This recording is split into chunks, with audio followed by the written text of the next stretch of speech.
Hello, everyone, and thank you for joining us for another session of Yoga Readers, where we focus on Geeta Iyengar's remarkable work, Yoga, a Gem for Women.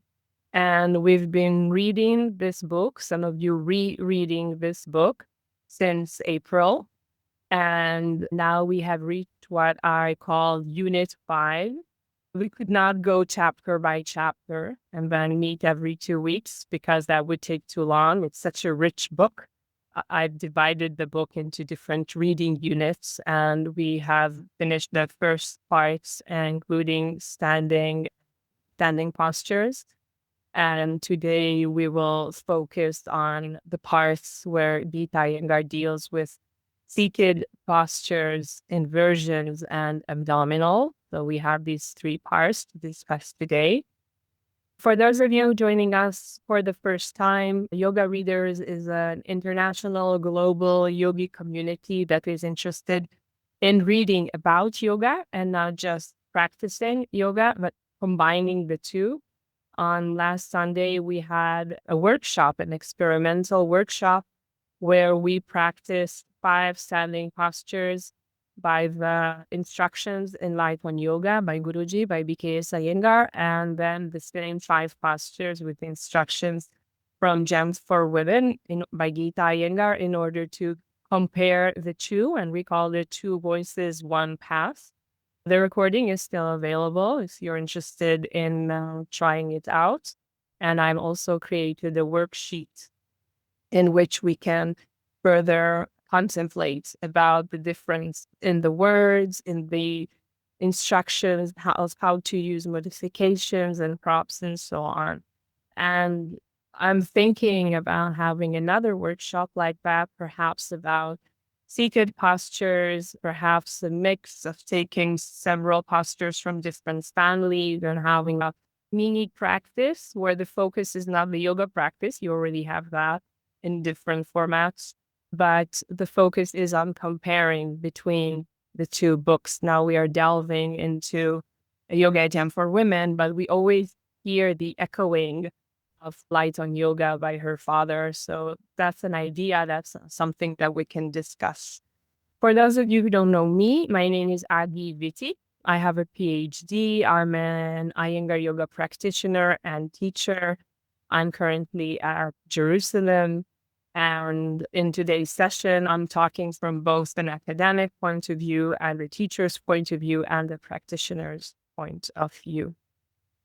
So before we get started with the summary of this reading Unit 5, I'd like to ask you to write in the chat which posture in this section is most challenging for you. Or we can go both ways. You can either say which posture challenges the most or which posture you feel more at ease at, because we have some postures in this reading unit that are really comforting and soothing, and we'll discuss that as well. So in the chat, you can write just the name of the posture, and then you can write challenging or soothing or relaxing.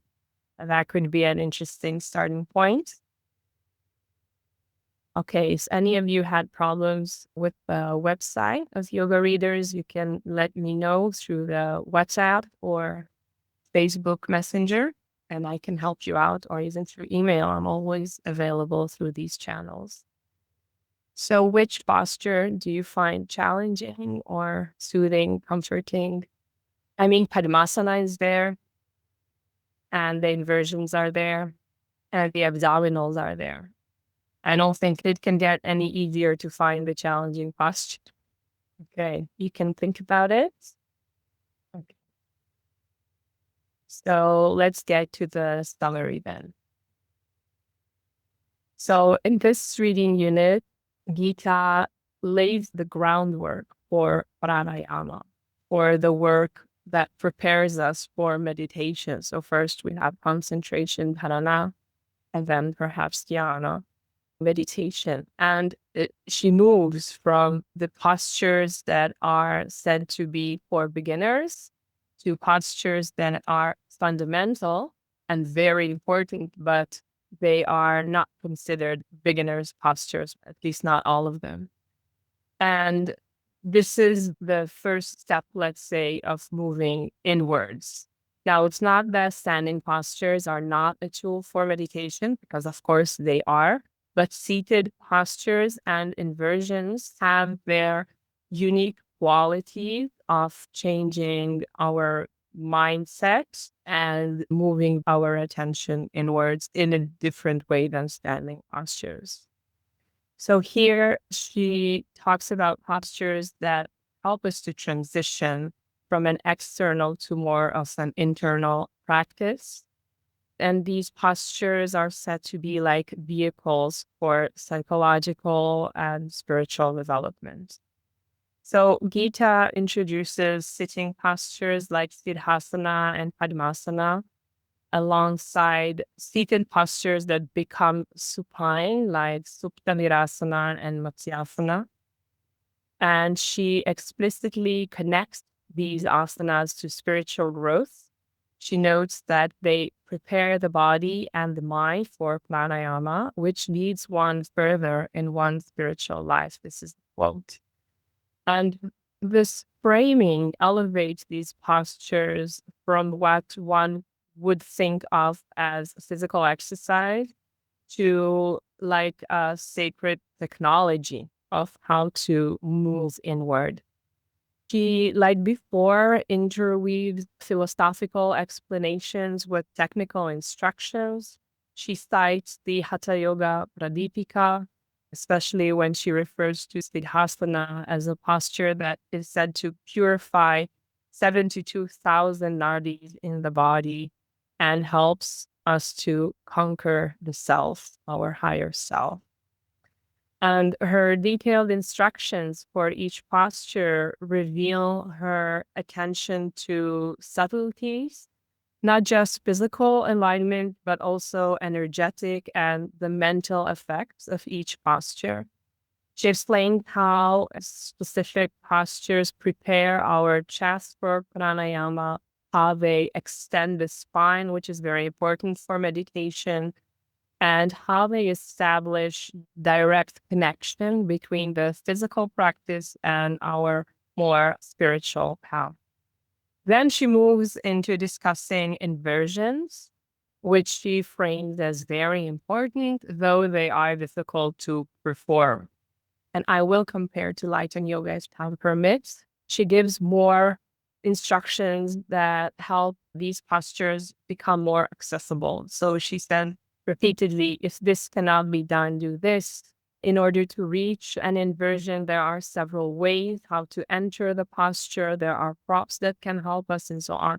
So she frames them as important and difficult to attain, maintain, and therefore she gives us these helpful techniques of how to perform them because they are very important.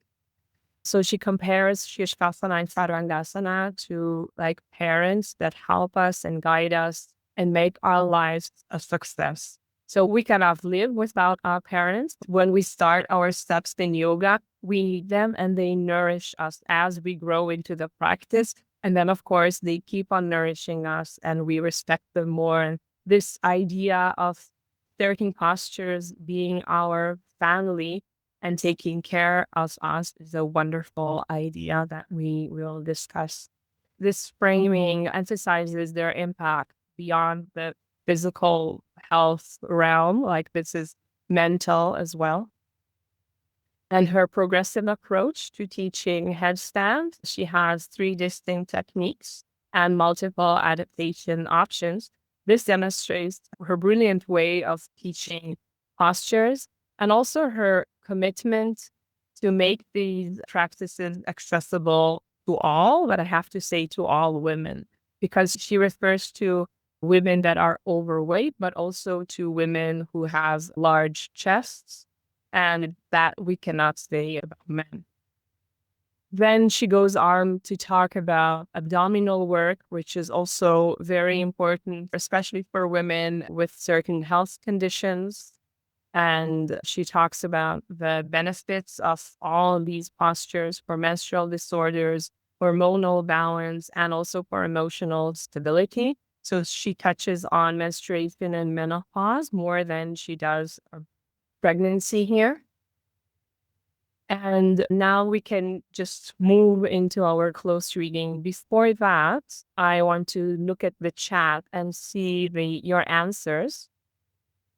Ruth said that Padmasana and Shia Shasana is challenging. Of course, getting there without the help of your hands is very challenging. Padmasana and Inversions, and Ashmi said, and Michelle, I hope I pronounced your name correctly, she said, Subtakonasana is challenging and Shia Shasana is soothing. How interesting. So sometimes it's not just the posture, but the posture variation or the way we practice the posture that changes the way we feel about it. I wanted to sum up the extra materials that I sent out throughout these 2 weeks. So we read the unit and I sent out focus questions and reflection questions. We had 2 articles going more deeply into inversions, and we had the workshop and the workshop recording. I sent out also inspirational quotes that I don't know what you do with them. Do you pass them on to other friends on WhatsApp? Or do you keep them on your phone and do you read them afterwards? I don't know. Maybe you read them to your students. I don't know what you do with those quotes. It's interesting to me, but I keep on sending them because of all the good feedback that I get. And I also sent you an invitation to support these sessions, our community, through keeping the chai flowing. So thank you all for your support during these days. Some of you offered to buy me a chai, a monthly cup of chai or a one-time cup of chai. Some of you supported the yoga research. I'm very grateful to all of you. And I got many supporting messages, and I'm very thankful for all of you for your support. So thank you.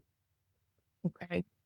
I see in the chat that Ruth said that she reads these quotes to her students. How wonderful. So it moves beyond our sessions and our communications. That's great.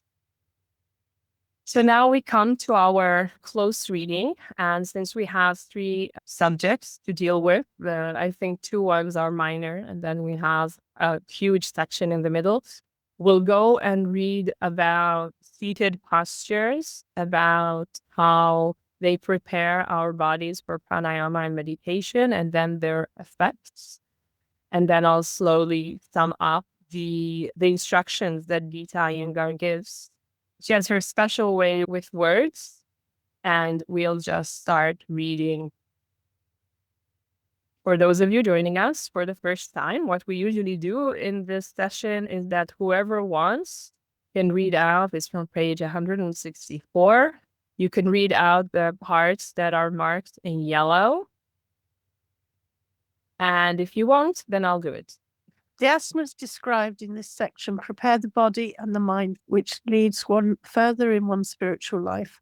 The asanas from the other sections helps one perform these asanas more perfectly and more thoroughly by giving strength, elasticity, and inner control is developed to an even greater degree by the practice of the asanas. In this section, they have a specific role to play in steadying the body and the mind to proceed further in the path of yoga. Asanas in the sitting position are necessary for a firm foundation in breath control, concentration, and meditation, which lead one towards samadhi, self-realization. They bring firmness of body and steadiness of mind, without which self-realization is impossible.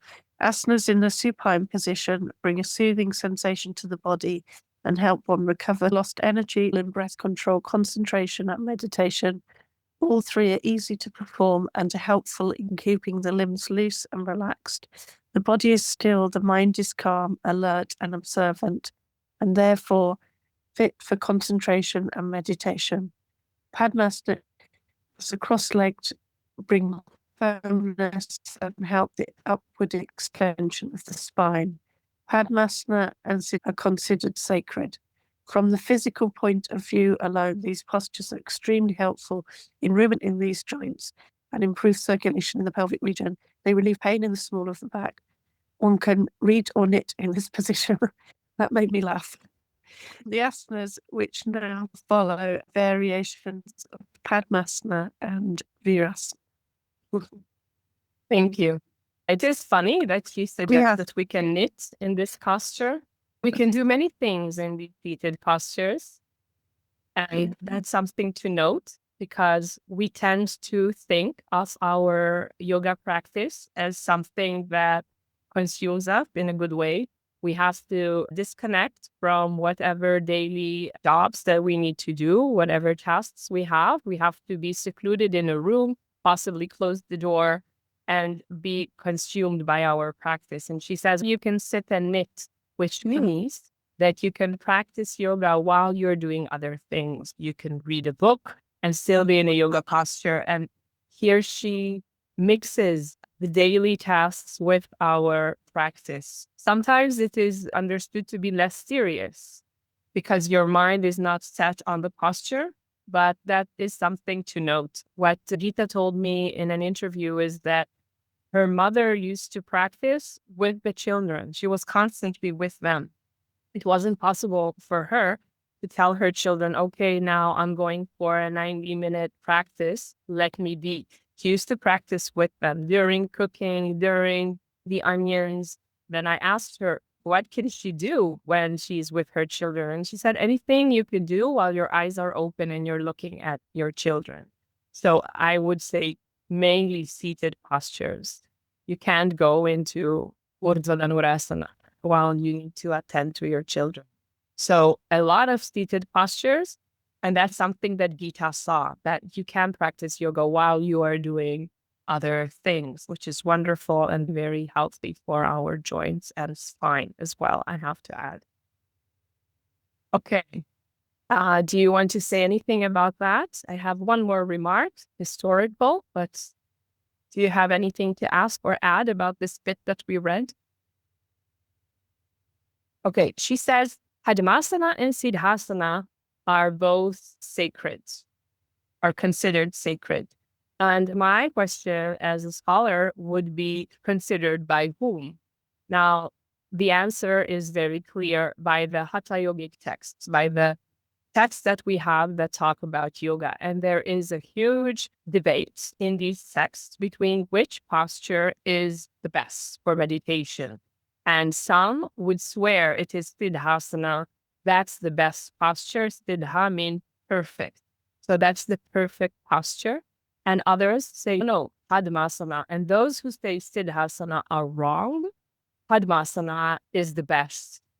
It is the perfect pose. And it's not often that you can see in a Hatha Yogic text that they would say both are okay. It's always one or the other. And here Geeta Iyengar just settles it and says both are good. Both are considered sacred. And I would add that both are difficult to attain. Both require a lot of hip joint flexibility. They are completely different in a way and yet similar in other ways. Okay. Why are they difficult? On page 166, Geeta said, if you find it difficult to straighten the spine, keep a folded blanket under the buttocks. By doing this, one relaxes the groins and knee. Now, for you are yoga practitioners in 2025, and you've been practicing for a while now. So it doesn't come as a surprise. Of course, we are sitting at least on one blanket. Sometimes we need more height. But we need to understand when this book was written during the 70s, that wasn't the default. These postures were practiced while one was sitting on the floor. So her compassion towards what she saw, students struggling with this posture, women struggling with this posture, she said, okay, if this is difficult for you, then take a blanket. And then she said in Sidhasana, page 169, she says, for those with inflexible joints, bend the left leg as in Sidhasana and place it near the right thigh so that the sole remains under the thigh rather than attempting the full Padmasana posture. So that's how Ardha Padmasana, or half posture, is described as something that is allowed to be done, and still you get some of the effects, even if you're not reaching the full posture. In other words, it's not, this is how it's done. And if you cannot do it, you cannot do the posture. But in a way, she meets us in the middle, and she says, if you're struggling, you can do half posture, which at the time was very revolutionary, and it came with great compassion to practitioners. Virasana, she says, keep a folded blanket under the buttocks so that the weight of the body is equally distributed. And then she says, reduce the height of the blanket gradually. So this is in page 167. And her approach of, if you are struggling, take some support, and then you can reduce it gradually, is something that we know today, and is something that I don't find in other posture yoga asana manuals, or of course not in ancient texts that just describe how the posture looks like. So this again, this her process oriented approach. If you can do it, it's okay. Start somewhere and then gradually you can progress. And then there are more instructions for Virasana for those who cannot bend the legs backward to attain Virasana. She says keep them horizontal or turn the feet inwards for those with ankle difficulties. Now, these are very subtle instructions. It's not like she highlights them. See, this is how you can help your students, or this is how you can help yourself. But it's always there. And we need to pay attention to the bits where we find Geeta's compassion coming out for her students. Okay, she has more instructions for Matsyasana and then for Supta Virasana. In Supta Virasana, she says, due to obesity or tension in the thighs and the knees, it may be difficult to recline backwards sufficiently. And we can add that it's not only obesity or tension in the thighs and the knees, it could be other restrictions that we might have. And for that, we do need help, us or our students. Then she says, put a pillow or a blanket 4 to 5 inches thick to support the back and the head. And then in page 174, she says, avoid reclining backwards while the feet are in the position, since one is likely to injure the ankles. So there is so much care. If you cannot do it differently, take some support. If it doesn't work, just leave it. Don't do it. Don't injure yourself. Don't be goal-oriented. Yes, Virasana, Supta Virasana are great. They are important, very important postures, the other ones as well. But don't fight your body in order to get there. For me, it's a very poetic and, I don't know, very different voice than light on yoga that is much more demanding in that sense. So now I'd like us to move to the inversions, the part where she explains about the inversions. This is section 4. I didn't mark it for some reason. So I'll read it briefly and then I'll jump to the effects of Shashasana. So inverted asana. The asanas in this section are very important, though they are difficult to perform. Many of the diseases of the body and mind are cured by their practice. They help foster an attitude of non-attachment and forbearance. It is essential to master these asanas and their variations to make our lives materially and spiritually successful. They can be compared to our parents who help us, guide us, and make our lives success. Then she goes into Salamba Shia. We won't read the whole thing. This is the headstand, which gives balance and equipoise. Now I'll just jump to the effects that she explained about Shia, page 188. And if somebody wants to read the marked parts, you're welcome to do so. Okay, so I'll read, and if anyone wants to read the next bit, you're welcome. Chashasana stimulates the blood supply to the brain and makes it fresh and healthy. It activates the pituitary and pineal glands, which affect the health, vitality, and development of our body. It is one of the most invigorating of all asanas. The practice of head balance, if correctly performed, rejuvenates and revitalizes the whole body. The upside down position counteracts the effects of the normal upright position on the internal organs, which have a tendency to drop and to sag, and thus to become sluggish. The Shirshasana position gently pokes them to a new life. The body is kept warm with increased blood circulation, and hemoglobin content of the blood is increased, and respiration and digestion are improved. Many minor ailments, such as cold, cough, sore throat, and backache, are cured by the practice of Shirshasana. However, its main effects are on the brain, and anyone suffering from tiredness, loss of physical and mental vitality, poor intellect, and weak willpower should practice this asana religiously and regularly in order to gain mental and intellectual clarity and strength. In short, Chashasana develops the body and disciplines the mind so that one becomes balanced within. There is so much to say just about that part.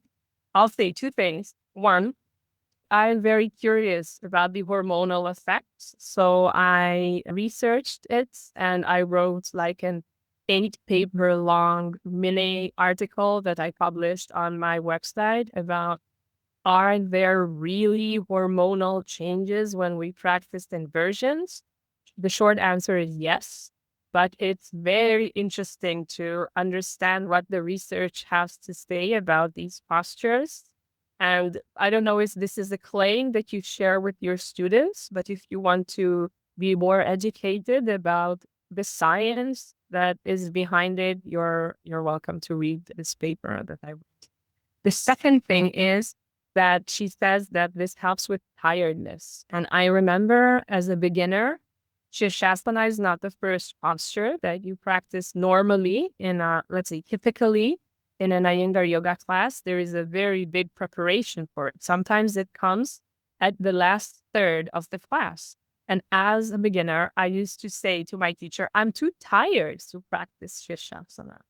And she would say, if you are tired, you have to practice Shashasana. That will help you. Now, for a beginner, it's exhausting. It's really difficult to get your hands right and to get your shoulders right and your trapezius right. And I put a lot of effort to it. And I didn't understand her point about if you're tired, you should practice it. I think this comes later. And today I can really appreciate it. If I'm tired, if I'm mentally fatigued, then Shana really helps. I don't know if this is the case for you. It could be an interesting point of conversation.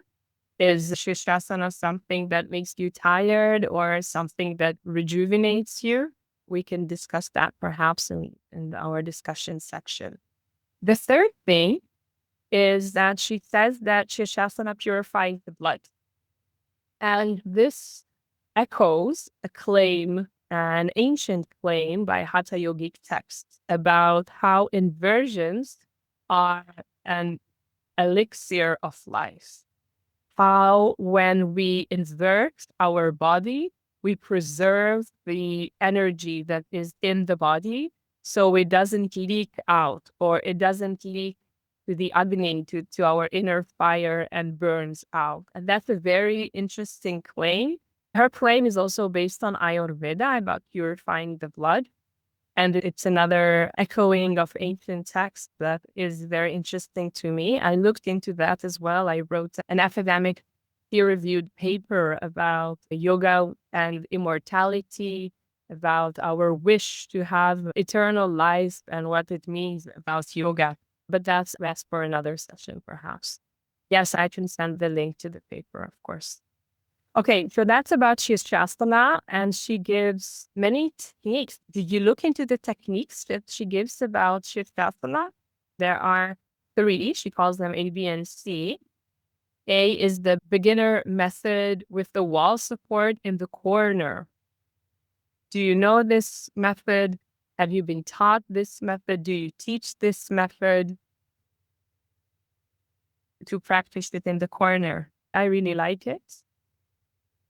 It gives this sense of proprioception, that you know where the body is, right and left, where the elbow is, where your head is compared to the wall, and so on. So you know where your limbs are compared to one another and where you are in space.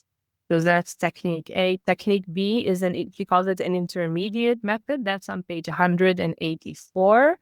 That's an intermediate method with the wall. This, I think, is basically what beginners do. But I have to mention that she says, lift both legs with a jump, which is not what we usually practice. I should say that's not what we typically teach beginners in Iyengar yoga classes. Usually it's one leg by the other, one leg is straight. But she does give the wall as an assistance. And then there is technique C in page 185 to 186, which she calls an advanced method without the wall. And then also it's a jump to raise both legs. And it is practiced today, but it is less common to my experience. And then she gives another technique, which she calls advanced technique on page 186 and 187, which she defines as a technique for experienced practitioners, where both legs are lifted together straight. Okay, so this is the king of postures, or the father posture. And then we can move to the queen or the mother posture, which is Sarvangasana and her effects. Oh, there was one more bit about Shia Shasana. So before we move on, I'll just read this one out. It's not about the techniques, it's about the effects of not just Shia Shasana, but the Shia Shasana cycle. She writes, the glands situated in the brain control the growth and the health of the body. Chashasana and its variations stimulate the blood supply to the cells of the brain. They help develop a balanced temperament and pure thoughts, leading to a contented personality. They are a boon to those who suffer from loss of memory, weakness, unevenness, and brain fatigue due to intellectual pursuits. Also to those who suffer from mental disorders such as depression. The lungs develop resistance so that one can get acclimatized to any weather conditions. The hemoglobin in the blood increases. The spine becomes strong. Diseases of kidney, bladder, displaced or prolapsed uterus, intestinal disorders, piles, fissures, headaches, complaints of nose and throat are alleviated. The muscular system of the abdomen and the legs is toned. These asanas are also a boon for women suffering from emotional instability and general weakness. So I said that she doesn't touch on pregnancy, but here we see that, and we know that Shia is practiced postpartum, where there is postpartum depression. There could be a prolapsed uterus or a bladder displacement after giving birth. And there could be emotional instability, weakness, and fatigue. So I would say, in a way, she does refer to pregnancy here, although she doesn't say so. Then we can move into Sarvangasana, unless you have a question. Okay, so page 200. Sarvangasana, the effects of Sarvangasana, of shoulder stand. Who wants to read? It's on the screen and in yellow. Open. Thank you. Savasana is one of the most beneficial of all the asanas. If Shasasana is king, Savasana is queen of all the asanas. Where Shasasana develops the manly qualities of willpower, sharpness of the brain, clarity of thought. Savasana develops the feminine qualities of patience, emotional stability. It is considered to be the mother of asanas. As a mother struggles throughout her life for the happiness of her children, the mother of asanas, strives for peace and health of the body. It is no exaggeration to call this posture tricolor Sitamani, a rare gem among the three worlds. Sarvangasana, as its name implies, has an effect on the entire system. Due to the inverted position, venous blood is taken to the heart for purification without any strain because of the force of gravity. Oxygenated blood is circulated to the chest area, relieving breathlessness, asthma, bronchitis, throat. That's all I see. Those ailments. Oh, and palpitation. Sorry, it just came up. The posture is of great help in anemic conditions and in cases of low vitality. Due to the firm chin lock, the thyroid and parathyroid glands get ample supply of blood, thereby increasing their efficiency in maintaining the body and the brain in good balance. Because the head remains firm due to the chin lock, the nerves are soothed, the brain is calmed, and the headaches disappear. Common ailments such as colds and nasal disturbances are cured by the practice of this posture. Savasana is very soothing to the nervous system and therefore good to practice when one is tensed, upset, irritated, fatigued, or when suffering from nervous breakdown and insomnia. It is an excellent aid to digestion and elimination, to free the body of toxins, to rid one of constipation, to cure one of intestinal ulcers, colitis, and piles. It corrects urinary disorders, urine displacement, and menstrual disorders. It gives peace, strength, and vigor to the practitioner and is recommended as the best recuperative treatment after long illness. To avoid prolonged illness and to maintain robust health, practice Sarvangasana. Thank you. She goes on to convince us that we should do it, as if she already knew at the time that people are not so willing to practice shoulder stand. For some reason, shoulder stand is less liked than headstand. Is considered to be a challenge, something to conquer, something to show for. And then shoulder stand is, it's so different and people avoid it. And I'm so happy that she gave so many variations of how we can practice it. And thank God that we have more variations to practice today. So she already, in page 200, says, when she explains the technique for this postures, she says, for breathing difficulties, raise the height of the blanket by folding it again or by adding another folded blanket some 2 or 3 inches high. So in light on yoga, there are no blankets in shoulder stand, which is a big no-no today in the world of Iyengar yoga. We always use support for our shoulders to have an extension of the neck. And then she goes on in page 200 to say that for heavy practitioners, they should take the aid of a rope, a bench, or an assistant. So it's not that some people don't have to do the posture. Everyone should practice it, but you have to find your way of how to get it. She even gives an alternative. She says, if no assistance is available, a chair or a stool can serve the purpose. So that is introduced in page 198. And it's quite remarkable, isn't it? Sarvangasana with the chair is unique to the Iyengar yoga tradition. And there are other traditions that use alternatives to the classical Sarvangasana, but it's not with the chair, it's not with this shoulder support and so on. On page 202 and 203, she gives more helpful tips for halasana. She says those who cannot reach the floor, they should place a stool. That wasn't an option in light on yoga before. Then she says for heavy practitioners or those with limitations, the thighs should rest completely on the stool. And this relieves one from pressure on the diaphragm and from feeling of tightness in the head, which is very common for beginners who practice Sarvangasana and feel unease in the pose. And then she gives us for Setubandha Sarvangasana, this is on page 210.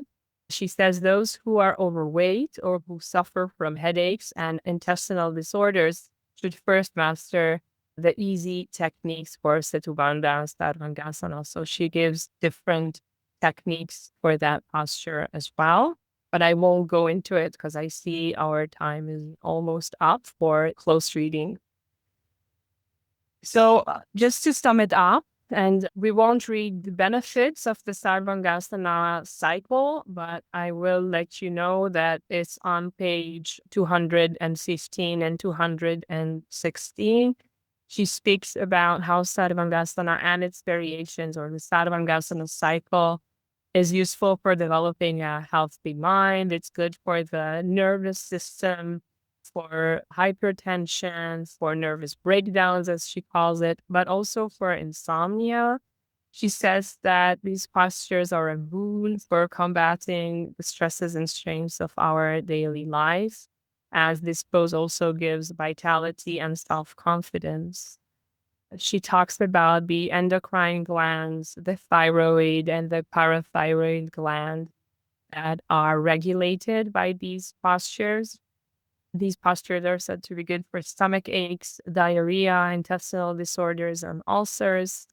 And they have a good value for women, of course.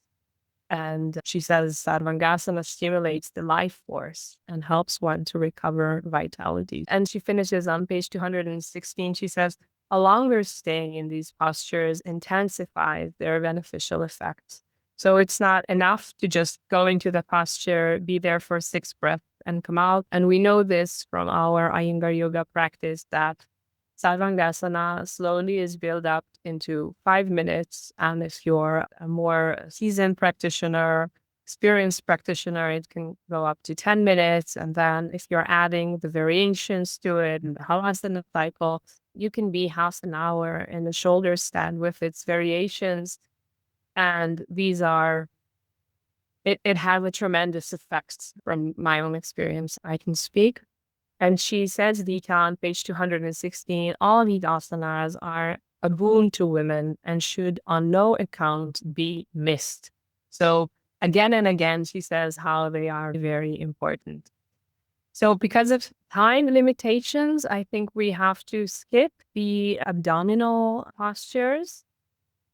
What's interesting there is she repeatedly says how we should not force or be aggressive in these movements as they can cause injury. On page 229, she says, do not be aggressive in the thigh movements while lifting the leg up to a higher level. Any movement done jerkily may cause tearing. So she's very cautious about how women should practice and what they should practice. Abdominals are very important for women.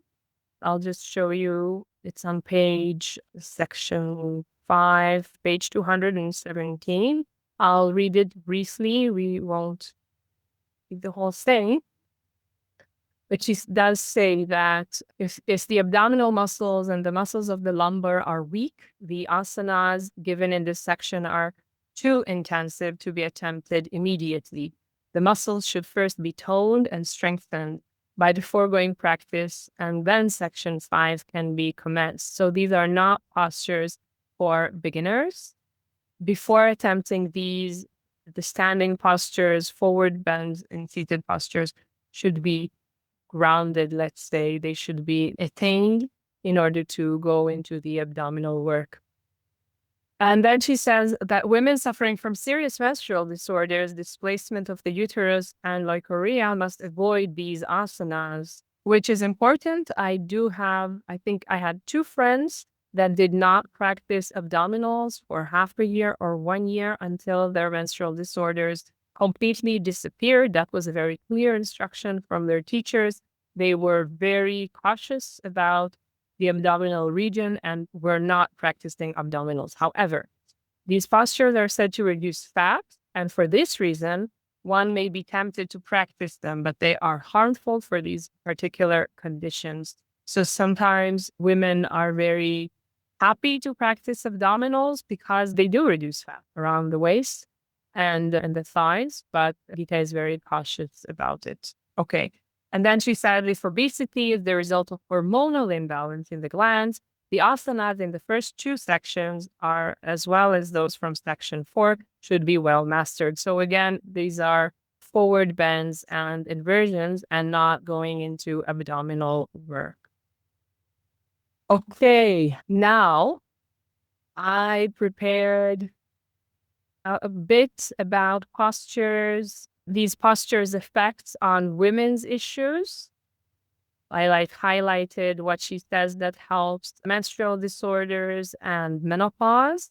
And then I prepared a bit that compares postures of yoga jam for women and light on yoga. So you need to choose now because we don't have time for both since we also have a discussion. Would you like to hear more about, so let's do A, the effects of these postures on women's conditions, B, or 2, going into a comparison, or just go now 3 into our discussion? Please vote in the chat. Oh, we have a tie. So we need more votes. Okay, so we'll go with the effects on women's issues and we'll keep the comparison to our next experimental workshop of 2 voices, 1 path then. Though I did prepare it for today as well. Okay. Geeta Iyengar says that in Shia Shasana, the 2 variations are a boon to women. This is on page 193, if you want to write it down and then go and reread it. So they are a boon to women because they help to regulate the menstrual flow and check leukorrhea. They are invaluable in urinary disorders and give healthy stretches to the groins and the thighs. They check bleeding piles. Now, why did I think that it's important to note these postures? Because they are not typically taught as part of the Shashasana cycle. There is Chashasana and there is Ekapada, Pashvaikapada, or Pashvaika. There is Pashva, and then come the twisting actions in Shasana. But for women who have menstrual disorders, to go in Shasana is very helpful. Then there is a variation from Sarvangasana, there is Subtakonasana on page 205. It says, this asana is extremely beneficial to women with kidney and uterus complaint. It checks menstrual flow and white discharge, which is leukorrhea, and it removes pain and heaviness in the uterus and corrects the position of the uterus. For maximum benefit, the duration should be extended to 5 minutes. So maybe if you're practicing Sarvangasana for 5 minutes and you go for your halasana, just go for your Subtakonasana. If you're short on time, like this is a big emphasis, staying in that pose for longer. Asana helps the functioning of the kidneys, regulates the menstrual period, and checks the menstrual flow. This is in page 211. There is, of course, the Sarvangasana and its variations. So the whole Sarvangasana cycle. It's good for menstrual disorders, uterine displacement, urinary disorders. This is page 201. And in the overall effects section on 216, she says, the cycle is valuable for headaches, brain disorders, loss of memory, and emotional problems, morbid conditions of the bladder, and uterus and ovaries. She also says that Padmasana cycle, this is on page 179, is excellent for stomach ache, acidity, indigestion, irritation of the liver, the spleen, and the gallbladder, ulcers, backache, menstrual disorders, and asthma. This may be done during menstruation as well. And for menopause, she says that Supta Padangushtasana variations and also Uttita Hasta Padangushtasana, these are on plates 119, 123, are a boon for women in menopause, which causes stiffness at the pelvic joints, pain in the lower back, burning and itching sensation in the vagina. This is on page 229.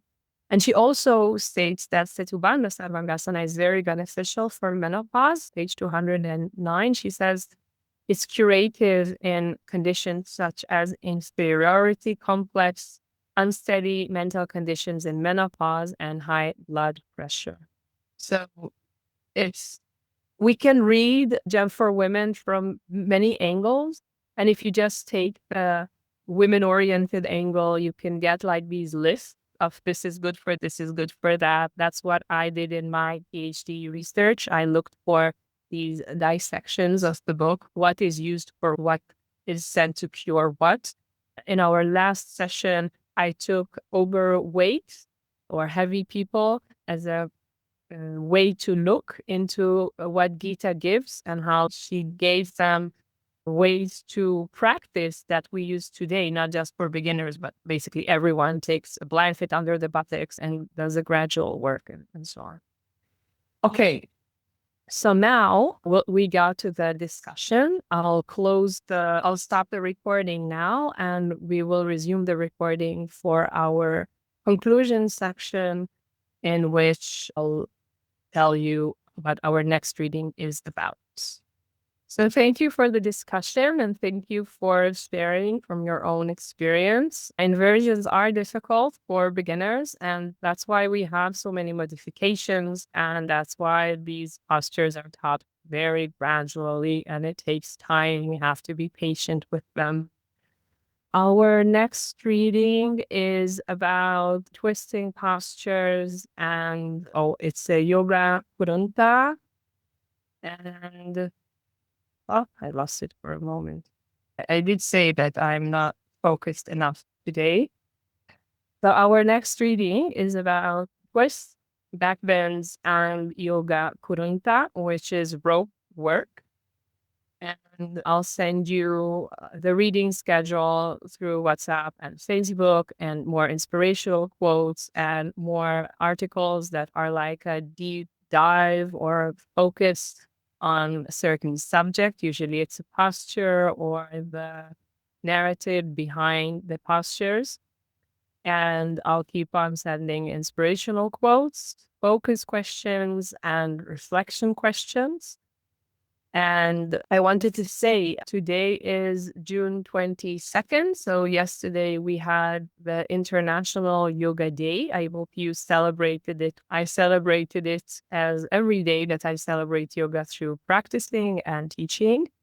But I did want to give a gift to yoga readers. So if you use a coupon, Yoga Readers 20, you can get a 20% discount on recorded lectures on my website. And you are welcome. You can use it until the end of June. So you have 8 days to reclaim the coupon, the discount for yoga readers. And I hope you'll enjoy it, that you enjoy the lectures that we have. There are 3 lectures about teacher and student or guru-shishya relationship. What is knowledge? What is the guru? Who is the teacher? Who is the student? Who is the shishya?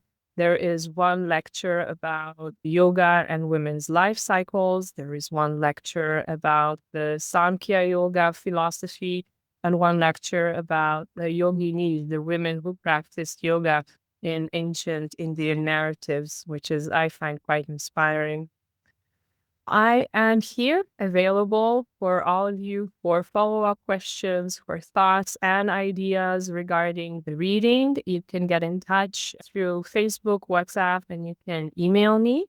If you are enjoying our yoga readers sessions and you want to offer your support and keep the chai flowing, you can buy me a virtual cup of chai through the website. I'll add the link below. And for us to end this session, I would like to get your feedback. What did you find most valuable about today's session? I think talking about the effects of the postures and how they affect you both physically and mentally, I think it's very interesting that Geeta talks about the mental effects of the postures as well as the physical effects. and the nurturing effects of Sarvangasana in particular. Thank you, Ruth. Okay, so thank you all and take care.